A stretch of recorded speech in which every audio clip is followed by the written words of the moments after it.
Now, this is a break from the tunes part of Tunes and Tales. We're going to do a little bit of trivia. Now, who here knows how many hiking trails there are in the Great Smoky Mountains National Park? Any guesses? 30? Maybe 10, 15. We'll try 150 different hiking trails. 150, that's a lot of places to get lost. And this is the story of the time I got lost while hiking. I was out there on a nice scenic hike, got to a fork in the road. Not a spoon, a fork. That's what it was. It was a fork in the road with a big sign. The sign pointed to the right. So which way do you think I went? I went to the right. I followed the sign to the right. Both sides pointed to the right. And so that's the way I went. I went to the right. And so I get to a dead end.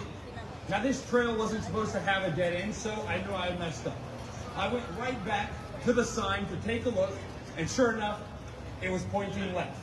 It wasn't pointing right anymore, it was pointing left. Actually, believe it or not, both sides were pointing left, so I knew I had messed up. So I went to the left. I walked and I walked about 1.5 miles. I hit another dead end. So I went back, I took a look around, got back to the sign, and of course it was pointing to the right.